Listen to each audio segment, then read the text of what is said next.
Alexandre, notre invité aujourd'hui c'est Max Mamers. Présentation de notre invité qui est avec nous en direct. Présentation, ça risque d'être très long parce que c'est une carrière assez incroyable. 20 ans de carrière de pilote professionnel de 67 à 91, 125 victoires, 4 titres de champion de France, dont 2 en rallycross, une carrière incroyable, 6 participations aux 24 heures du Mans. À l'origine, en 90, du trophée Andros, en compagnie du président de la société Andros, c'était Frédéric Garvoson. Et puis derrière, donc, ce trophée Andros qui existe maintenant, ce e-trophée Andros désormais, il est toujours à la tête de cette magnifique épreuve qui est à sa 3e étape dans cette saison 2021 du côté de Serre Chevalier. Oui, bonjour Max Mamers, merci d'être avec nous bien sûr en direct sur Sud Radio. Et bonsoir, parce que ici nous sommes un peu à l'est, effectivement, par rapport au méridien, et la nuit tombe sur Serre Chevalier. Il fait froid, les conditions sont exceptionnelles et on a des vraiment très belles courses. Oui, effectivement, c'est la 3e compétition, le 3e meeting du Trophée Andros, où nous avons été un peu perturbés en début de saison, puisque les stations de ski comme Val Thorens n'étaient pas ouvertes, elles le sont d'ailleurs toujours pas. Et nous arrivons quand même, malgré tout, comme le rugby, comme le football, et comme le Tour de France cet été, à faire que cette magnifique compétition puisse avoir lieu. Alors, il y a, je crois, une course qui se prépare ou qui est sur le point de démarrer, hein, je crois. C'est la 2e course. Il y a déjà un premier résultat intéressant, puisque nous faisons 2 courses par week-end. Les résultats de la course 1, c'est Jean-Baptiste Dugour qui était à l'époque de la compétition thermique le dernier vainqueur sortant, et il a repris le maillot jaune de très peu, mais avec une course effrénée de 3, je dirais 4, voire même le 4e étant Nicolas Prost. Yann Erlaché, 3e, c'est le plus jeune champion du monde de voiture de tourisme en activité. Il a gagné il y a quelques semaines ce titre. Et Aurélien Panis, qui est le vainqueur sortant de l'e-trophée Andros, qui se retrouve 2e ce soir. Sacré match. Donc, quand même. Hein. Voilà, quel match. Pour vous dire, au bout de 3 tours de manche qualificative, il y avait 30 centièmes qui les séparaient. Oui, c'est au bout de 3 tours, c'est assez impressionnant. Et là maintenant, on est reparti pour une 2e course qui verra son terme demain vers 10h du matin. Voilà, cette 2e course, bien sûr. Jean-Baptiste Dubourg qui était avec nous la semaine dernière sur l'antenne de Sud Radio, hein, qui avait tiré avec nous un peu le bilan du week-end et qui nous disait aussi son affection pour l'UBB, l'Union Bordeaux-Bègles, hein, qui a fait match nul face à Clermont aujourd'hui, 16 partout. Il faudra quand même l'informer, parce que s'il est autovolant, il ne doit pas suivre complètement l'actualité du top 14. On imagine qu'il est concentré sur sa route. C'est Brive-la-Gaillarde, vous, Max? Moi, ben oui, j'ai été vice-président, directeur sportif. J'adore, bien sûr, mon club de cœur, c'est le CAB. C'est Brive, mais nous ne jouerons pas ce week-end, puisque je pense que ce sont des matchs en retard. Tout à fait. Nous regardons avec intérêt Montpellier-Castres, je crois, qui doit avoir lieu ce week-end. Tout à fait. Demain, 14h45 sur Sud Radio. Voilà, qui sont des clubs pour lesquels aujourd'hui on a un intérêt un peu plus particulier. On a plutôt tendance ces temps-ci à regarder dans le bas du tableau, mais ma foi, on espère bien pouvoir encore une fois se sauver, parce que on a des garçons qui ont un état d'esprit extraordinaire. Oui, et il y a Bayonne-Pau aussi qui vous intéresse ce soir, match en retard de la 13e journée, hein, qui justement, quand on parle de la lutte pour les maintiens, vous intéresse. Revenons quand même à l'e-trophée Andros, Max Mamers, pour parler de cette étape de Serre Chevalier. Vous qui avez connu tant d'éditions du trophée Andros, avec quand même une passion populaire, hein, une ferveur autour de ces compétitions, j'imagine que ça doit être dur à vivre de voir votre épreuve comme ça à huis clos, dans des stations un peu désertes. Comment vous le vivez, vous, personnellement ? Alors c'est vraiment similaire à ce qui se passe dans le rugby, et on voit qu'il n'y a plus effectivement d'arbitrage à la maison, parce qu'il n'y a plus de public qui crie, mais il n'empêche que la compétition, que ce soit en rugby, en foot, elle est toujours la même. Vous savez, là, vous leur mettez un chrono et un casque, c'est fini, ils ont oublié. En revanche, nous avons fait beaucoup sur le digital. Il y a des courses en direct avec un live streaming. Il y a Canal Plus Sport qui nous suit demain, mettons midi. On a 1 heure d'émission tous les dimanches. On a les réseaux sociaux et nous avons fait beaucoup de progrès là-dessus. Ça nous a obligés d'ailleurs.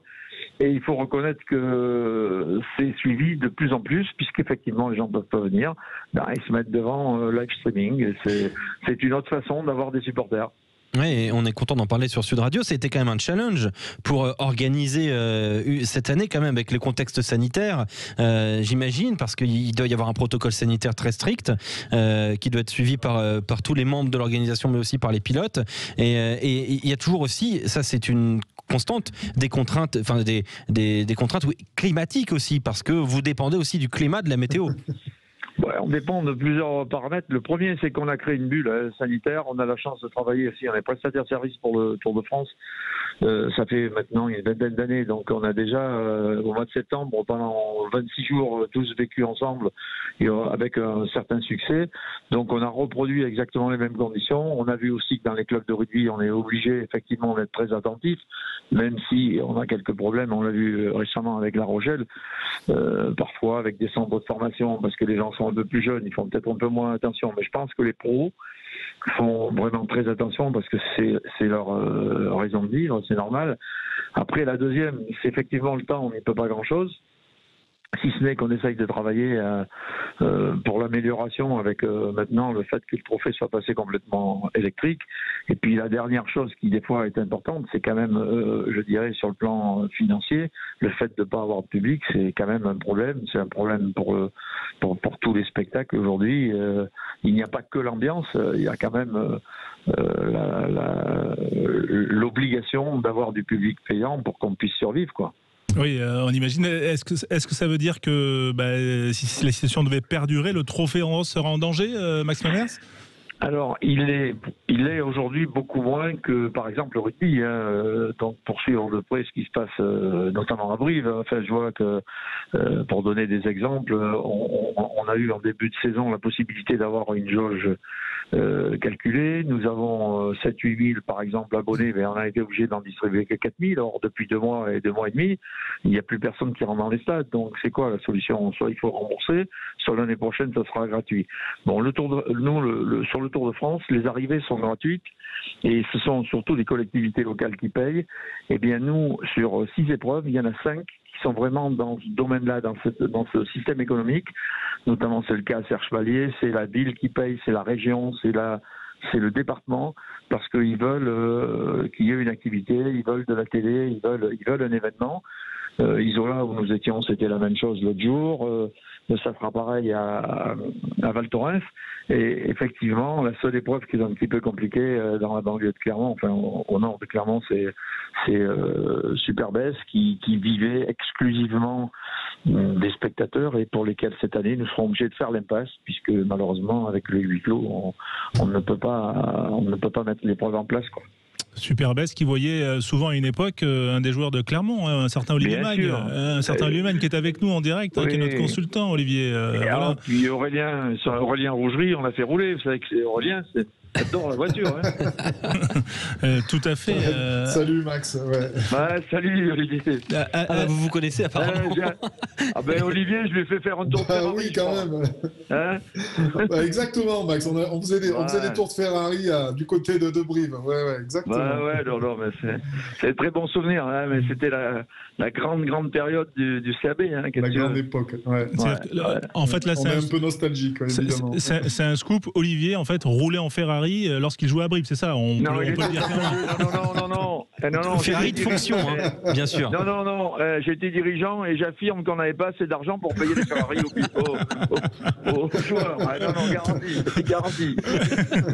Enfin bon, l'info est partie. On va la faire circuler, mais voilà, non, c'est effectivement des bonnes périodes. Peut-être un petit conseil, Olivier, pour la conduite sur glace, parce que vous voyez à Paris, c'est un petit peu limite là. On est proche du verglas, Olivier Magne, peut-être puisque. Oui, faut rester prudent. Après, la conduite sur glace, c'est quand même une affaire de spécialistes. Donc surtout, si vous voyez qu'il y a trop de glace sur les routes, ne sortez pas, restez chez vous. Voilà. Ouais, mais Olivier, Cantalou, tu connais plus le ski quand même. Oui.